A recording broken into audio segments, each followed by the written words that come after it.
अस्सलाम वालेकुम, कैसे हैं आप सब लोग। आप सबको एक दफ़ा फिर बहुत बहुत खुश आमदीद इस चैनल के ऊपर। और आज की वीडियो में मैं आपको पैंट्स मेरे पास थी, एक्स्ट्रा पेयर पड़ा हुआ था तो मैंने उससे कुछ डिफरेंट सा बनाने की कोशिश की है। स्ट्रेची थोड़ी सी पैंट थी, इसमें थोड़ा सा स्ट्रेच था। सो आप ये वीडियो एंजॉय करें और उम्मीद है आपको ये ट्यूटोरियल समझ में आएगा। आपके घर में ऐसी बहुत सारी चीज़ें हैं जो आपको लगता है कि ये बहुत अच्छा मटेरियल है, लेकिन किस तरह उसको इस्तेमाल करें। तो ज़रूरी नहीं है कि अगर आपके घर में बच्चा नहीं है, आप किसी और के लिए उसको प्रैक्टिस के लिए भी बना सकती हैं और किसी और को गिफ्ट कर दें। आपकी प्रैक्टिस हो जाएगी और एक अच्छा सा पेयर आप किसी को गिफ्ट भी कर सकेंगे। तो आज का ट्यूटोरियल स्टार्ट करते हैं। सबसे पहले तो आप ये देख लें, मेरे पास इस टाइप की पैंट थी, जैगिंग पैंट्स जो होती हैं ये वो थी मेरे पास। और सबसे पहले मैंने जितनी सीम्स थी, जितनी भी सिलाइयाँ लगी हुई थी वो सारी सिलाइयाँ खोल ली हैं। और पैंट की जो ऊपर बेल्ट बनी हुई है वहाँ पे इलास्टिक थी, वो इलास्टिक भी मैंने निकाल ली है। तो सबसे पहले हम ये काम कर लेंगे और उसके बाद हम सारे कपड़े को सीधा कर लेंगे। इस्त्री की मदद से सीधा कर लें। अगर आपका कपड़ा जर्सी वाला है और वो फोल्ड ज़्यादा होता है तो आप पिंस वगैरह की मदद से पेपर पे उसे सेट करके सीधा कर सकती हैं, ताकि आपको कटिंग वगैरह में मुश्किल ना हो। क्योंकि जो स्ट्रेची मटेरियल होता है, जब वो आप स्टिच हुआ हुआ होता है तो वो साइडों से जो है वो मुड़ने लगता है जब आप उनकी सिलाइयाँ खोलते हैं। तो अगर ऐसा हो रहा है तो फिर आप पेपर पे रख के उसको सेट कर लें, ताकि अगर आप कटिंग वगैरह भी करें तो नीचे जो कपड़ा वगैरह बिछा हुआ है वो आपका कटिंग ना हो, ख़राब ना हो। अब मैंने अपनी जो पैंट के पाइचे हैं वो देख लें आप, इस तरह से ये ओपन हो गए हैं। और अब इन्हें सबसे पहले मैं बेबी की जो मैंने पैंट स्टिच करनी है वो मैं कटिंग कर लूँगी, ताकि जो ऑलरेडी नीचे स्टिचिंग हुई हुई है वो मुझे मिल जाए और मुझे उसके लिए एक्स्ट्रा वर्क ना करना पड़े। क्योंकि ये ज़ाहिर सी बात है, बाहर की रेडीमेड में जो स्टिचिंग हुई हुई होती है वो प्रॉपर जर्सी के कपड़े वाली हुई हुई होती है, कपड़ा बैठा रहता है उसका, तो ये बेटर आइडिया है। और ऊपर जो बेल्ट का मैंने कपड़ा निकाला था उसमें बटन वगैरह लगे थे, तो एज इट इज़ मैंने वो कपड़ा इस तरह से ऊपर लगा लूँगी। मेरी टोटल लेंथ बेल्ट को मिलाने के बाद बन रही है 13 इंचेस, क्योंकि 13.5 इंचेस आपको नज़र आ रही होगी, लेकिन 13 इंचेस बनेगी क्योंकि जब आधा इंच हम बेल्ट में स्टिच करेंगे तो वो इस तरह से हो जाएगी। अब हमने आसन कटिंग करना है। क्रॉच एरिया जो है वो बेल्ट के साथ मिला के मैं 7 इंचेस के ऊपर कटिंग करूँगी, क्योंकि बच्चे डायपर वगैरह पहनते हैं तो इस चीज़ का थोड़ा सा ध्यान रखना होता है हमें।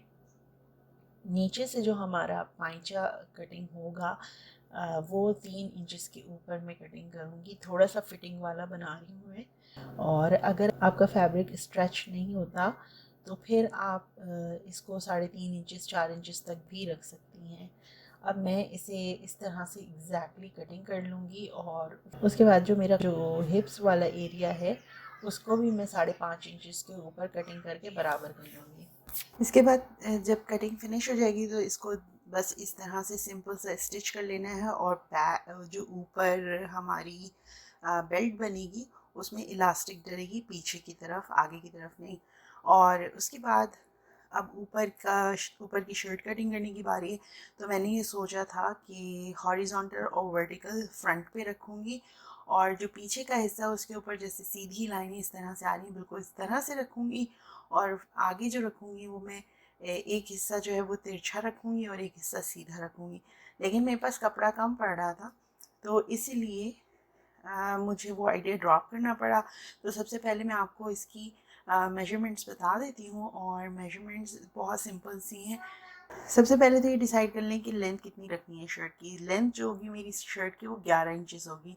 मैं इसके साथ जो निकर है वो अटैच रखूँगी, रॉम्पर स्टाइल का बना रही हूँ मैं, तो इसलिए शर्ट की लेंथ जो है वो 11 इंचेस रहेगी। उसके बाद शोल्डर जो है वो होंगे 4 इंचेस। आर्म होल लेंथ जो होगी वो भी 4 इंचेस के ऊपर होगी। चेस्ट जो होगा वो 5.5 इंचेस के ऊपर कटिंग होगा, इसमें सीम अलाउंस भी शामिल है। और हिप्स के लिए भी बिल्कुल मैं सेम लूँगी, और वेस्ट एरिया जो है उसके लिए भी सेम लूँगी। बिल्कुल स्ट्रेट ये शर्ट स्टिच होगी। अगर आप चाहें तो आपके पास अगर बेबी का कोई शर्ट है आपकी बेबी की तो वो रख के उसके हिसाब से मेजरमेंट्स आप ड्रॉ कर सकते हैं। आर्म होल का कर्व बना लेंगे हम, और उसके बाद अब ये देखें आप, जो नीचे हम रॉम्पर में जो शर्ट उसकी अटैच होती है वो इस तरह से करेंगे कि जहाँ से हमारी शर्ट लेंथ फिनिश हो रही है वहाँ से 5 इंचज़ के ऊपर हम लंबाई में निशान लगाएंगे, और उसके बाद जहाँ तक हमने लंबा रखना है वहाँ पर हम 2 इंचज़ फोल्ड वाले कपड़े के ऊपर निशान लगाएंगे, और उसके बाद इस तरह से कर्व में शेप दे देंगे। अगर आपके पास कर्विंग रूलर है तो आप वो इस्तेमाल कर सकती हैं, और उसके बाद बस इसकी हम एग्जैक्ट सेम मेजरमेंट्स के ऊपर हम कटिंग कर लेंगे। अब आप ये देख लें, इस तरह का हमारे पास शेप आ गया है। अच्छा, फ्रंट का मैंने आपको जैसे कहा था कि मैं एक साइड जो है वो हॉरिजॉन्टल और एक साइड वर्टिकल रखना चाह रही थी, लेकिन मेरे पास कपड़ा कम पड़ रहा था। तो सबसे पहले मैंने किया ये, मुझे लाइंस इस तरह की चाहिए थी। बैक का जो मेरा पीस था उसको मैंने फोल्ड कर लिया हाफ, और उसके बाद उसको कपड़े के ऊपर रख कर मैंने कटिंग कर लिया। बिल्कुल एग्जैक्ट सेम कटिंग होगा, बस एक चीज़ का ख्याल रखना है, जहाँ से जो हमारा मिड पॉइंट होगा, जहाँ पे हमारा फोल्डिंग लाइन आ रही है, वो एरिया पे हमने हाफ एन इंच ज़्यादा बढ़ा के रखना है, क्योंकि जाहिर सी बात है वहाँ पे सिलाई होगी। अब आप ये देखने, मेरे पास कपड़ा कम पड़ रहा था, तो मैंने डिसाइड ये किया कि इसकी मैं बना लेती हूँ स्लीव्स, और प्लेन कपड़ा मैं लगा लूँगी दूसरी तरफ। तो इसलिए इसकी मैं स्लीव्स कटिंग कर लूँगी, और स्लीव्स कटिंग करना बहुत सिंपल सा है। जिस मैंने कपड़े को जो है वो हाफ फोल्ड किया है, और उसके बाद इसको स्लीव्स की शेप में कटिंग कर लिया। अगर आपको समझ नहीं आ रहा कैसे करना है, तो आपने आर्म होल की जो कटिंग है वो उसके ऊपर रख कर, और आर्म होल की कटिंग का बिल्कुल शेप में उसको कटिंग कर लेना है। 8 इंच टोटल लेंथ बन रही थी, तो सिलने से लाने के बाद 7 इंच रह जाएगी, क्योंकि नीचे से भी हाफ एन इंच में फ़ोल्ड करूँगी, और ज़ाहिर सी बात है ऊपर से जब हम सिलाई लगाएंगे स्लीव्स को अटैच करने के लिए, तो वो उसकी भी हाफ एन इंच जाएगी सिलाई। और साइड से आप फिटिंग की कटिंग चाहें तो बाद में भी कर लें, कोई इशू नहीं है। मुझे टोटल जो विड्थ चाहिए थी वो स्लीव्स की 4 इंचेस चाहिए थी, सिलाई के बाद 3.5 इंचेस, 3 इंचेस इतना नॉर्मल होता है। चौड़ाई जो है वो गले की 1.5 इंचेस होगी। पीछे की गहराई में रखूँगी 1 इंचेस के ऊपर, और आगे की गहराई में रखूँगी 3 इंचेस के ऊपर, क्योंकि वहाँ पे मैं वी शेप बनाऊँगी, तो 3-3.5 इंचेस जो है वो इनफ होगा। उसके बाद पीछे का गला जो है वो मैं गोल कटिंग कर लूँगी, और आगे का जो गला है वो मैं वी शेप में कटिंग कर लूँगी। और ये हमारा फ्रंट ओपन होगा, तो बैक पे एक्स्ट्रा कटिंग करने की ज़रूरत नहीं है, ज़िपर वगैरह लगाने के लिए उसकी ज़रूरत नहीं पड़ेगी आपको।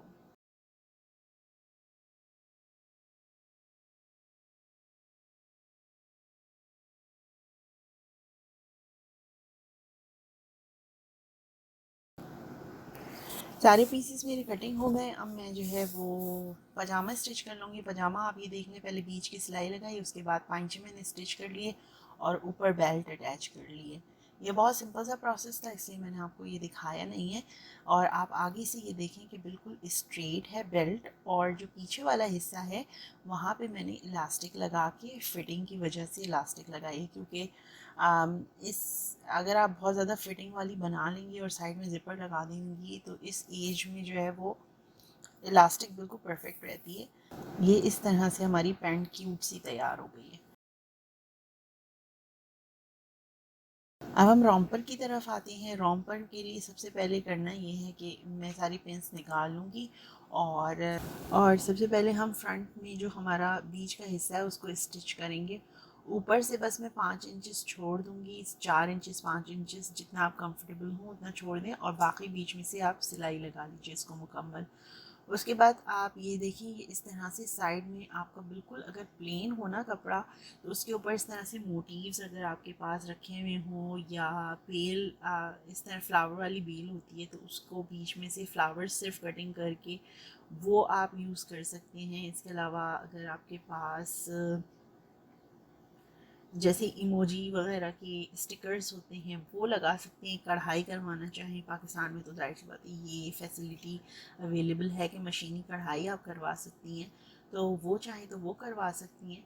लेकिन इतना छोटे बच्चे के लिए मेरे ख़्याल से जो बेल में फ्लावर्स वगैरह लगे हुए होते हैं वो अगर आप कटिंग करके लगा लें तो बेस्ट होंगे।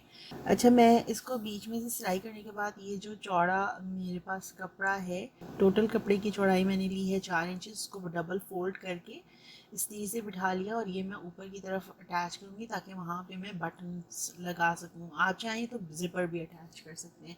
अब नीचे से ये देखें मैंने स्टिच करना शुरू किया और उसके बाद ऊपर मैं 5 इंच के ऊपर इसको खुला छोड़ दूँगी। अब ये मेरे पास जो स्ट्रिप है इसको स्टिच करना है। सबसे पहले मैं गला बना रही हूँ और गले के ऊपर जो मैंने स्ट्रिप कटिंग की थी बायस स्ट्रिप, वो भी मैंने डबल कटिंग की थी क्योंकि ये कपड़ा जो है जो मैं रॉम्पर के लिए यूज़ कर रही हूँ बहुत ज़्यादा थिक नहीं है, तो थोड़ी सी स्ट्रेंथ रहेगी अगर मैं इस तरह से कपड़ा स्टिच कर दूँगी तो। बायस स्ट्रिप को स्टिच करने के बाद इसके बीच में मैं छोटे छोटे टक्स लगाऊंगी और दूसरी तरफ इसे फोल्ड कर कर आप चाहें तो सिलाई लगा लें या हाथ की मदद से तुरपाई करके इसको फिनिशिंग टच दे दें। दोनों तरफ मैं इसी तरह से कर लूँगी। उसके बाद मैंने एक तरफ जो है कपड़े को अंदर की तरफ फोल्ड करके स्ट्रिप मैंने स्टिच कर लिया है, दूसरी तरफ मैंने कपड़े को जस्ट फोल्ड करके उसके ऊपर मैंने सिलाई लगा ली है जहाँ से मेरा कपड़ा जो है रॉ था, तो फिनिश करने के लिए उसको ऊपर मैंने जैसे स्टिचिंग कर ली है फोल्ड करके। उसके बाद इस तरह से ये पिन लगा के मैंने बंद इसलिए किया है क्योंकि मैं अब शोल्डर स्टिचिंग करूँगी इसके, और सबसे पहले शोल्डर स्टिच करके इसको साइड से भी मैं स्टिच कर लूँगी पिन्स की मदद से। सबसे पहले इसलिए सेट कर रही हूँ मैं क्योंकि ये कपड़ा मेरा जो है वो थोड़ा फोल्ड हुए जा रहा है साइड साइड से, तो बस इसी वजह से मैंने पिन्स की मदद से सबसे पहले सेट कर लिया है। और उसके बाद सारी सिलाइयाँ लगा लूँगी शोल्डर की और साइड सीम्स में स्टिच कर लूँगी ताकि फिर उसके बाद स्लीव्स वगैरह स्टिच करने में मुझे आसानी हो और मोटिव लगाने में मुझे आसानी हो। अच्छा जी, नीचे से एरिया है हमारा जहाँ पे हमने जो शॉर्ट्स टाइप बनानी है, तो वहाँ पे मैं इसको कर्व जहाँ एरिया है वहाँ से भी मैं फ़ोल्ड कर लूँगी, डबल फ़ोल्ड करके स्टिच कर लूँगी। और नीचे जो जहाँ रोम्पर का बिल्कुल एंड वाला एरिया है वो भी स्टिच कर लूँगी डबल फ़ोल्ड करके। अगर आप चाहें तो वहाँ पे भी चौड़ी स्ट्रिप स्टिच कर सकते हैं, अगर आपका कपड़ा थिन है तो। बारीक कपड़ा है तो इस तरह से कर लीजिएगा आप। अभी हमारी सारी स्टिचिंग हो चुकी है कंप्लीट और ये इस तरह से नज़र आ रहा है आपको। अब ये मैं इस तरह से अंदर की तरफ फोल्ड करके यहाँ पे मैं बटन्स लगा लूँगी। आप चाहें तो बटन्स, ये स्नैप बटन्स जो मैं यूज़ कर रही हूँ, आप चाहें तो ये इस्तेमाल कर सकती हैं, नहीं तो टिक बटन भी आप इस पर यूज़ कर लें, लेकिन टिक बटन जो है वो लूज़ हो जाते हैं। वॉल क्रो भी आप यूज़ कर सकती हैं। अब मैं अपना मोटिव इसके ऊपर स्टिच कर लूँगी। सबसे पहले तो ये जितनी साइड की नेट है ये कटिंग करके इसको फिनिश कर लूँगी और सोल्डिंग आयरन की मदद से। उसके बाद इसके ऊपर मैं थोड़ा सा फैब्रिक पेंट लगा के इसको फिक्स करके और उसके बाद इसको हैंड स्टिच कर लूँगी। और इसके बाद स्लीव्स भी हम अटैच कर लेंगे और बैक का गला जो है वो भी फिनिश कर लेंगे और फिर मैं इसकी आपको फाइनल लुक दिखाती हूँ। जी जनाब, तो ये मैंने सारा स्टिचिंग कर लिया है। ये देखिए स्नैप बटन्स मैंने लगा लिए हैं। ये पर्ल मैंने बीच में फ्लैट वाला लगाया है, गोल वाला नहीं लगाया है, चुभने वाला पर्ल नहीं है। और ये देखिए एंड में मैंने इस तरह से इसके ऊपर भी स्नैप बटन्स लगा लिए। ये बहुत स्ट्रॉन्ग बटन्स होते हैं, आसानी से नहीं निकलते और वॉश भी कर सकते हैं। तो अगर आपको इस तरह के बटन मिलें तो ये बहुत हैंडी बटन्स है बच्चों के कपड़ों में लगाने के लिए। बैक आप देख लें और इस तरह से बैक है और स्लीव्स मैंने स्टिच कर ली हैं और ये हमारे इसके साथ इस तरह से ऊपर आ जाएगा इसका ये ट्राउज़र या पैंट जो भी आप इसको कह लें, और ये इस तरह से हमारा कंप्लीट लुक हो जाएगा। बहुत जल्दी ये बन गया था। इवन मैंने ट्यूटोरियल भी आपके साथ बनाया, लेकिन मैंने इसको आई थिंक 2 घंटे में स्टिचिंग मैंने इसकी फ़िनिश कर ली थी। आप ये गर्म कपड़ों में भी बना सकती हैं, जैसे गर्म पैंट्स होती हैं, फलेलैन वाली जो पैंट्स होती हैं, उसमें आप अपने बच्चों के लिए, छोटे बच्चों बड़े बच्चों सबके लिए बना सकती हैं। पैटर्न आप मिक्स एंड मैच कर सकती हैं। इसके अलावा अगर आपके पास सॉलिड कलर का कपड़ा है तो वो भी आप इसमें ऐड कर सकती हैं। सो ये वीडियो कैसी लगी आप ज़रूर मुझे बताइएगा और उम्मीद है कि इसमें थोड़ा सा कुछ आपने ज़रूर सीखा होगा। और आप प्लीज़ अपने कमेंट से अपनी राय का इजहार ज़रूर किया कीजिए और उससे मुझे फ़ीडबैक मिलती है कि किस तरह के ट्यूटोरियल आगे मुझे बनाने चाहिए। और बहुत सारी इंफॉर्मेटिव वीडियोज़ आ रही हैं इंशाल्लाह। मैं बहुत जल्दी जल्दी अब अपलोड करने की कोशिश कर रही हूँ, तो हफ्ते में 2 वीडियोस मेरी पूरी कोशिश है कि मैं अपलोड करूं। और आप लोग मेरा फेसबुक ग्रुप भी ज्वाइन कर सकते हैं, इसके अलावा इंस्टाग्राम पे मुझे फॉलो कर सकते हैं। सारे लिंक्स मैंने डिस्क्रिप्शन में दिए हुए हैं। अपना बहुत सारा ख्याल रखिएगा, मुझे अपनी दुआ में याद रखिएगा। फिर बात होगी, कुछ मुलाकात होगी। अल्लाह हाफिज़।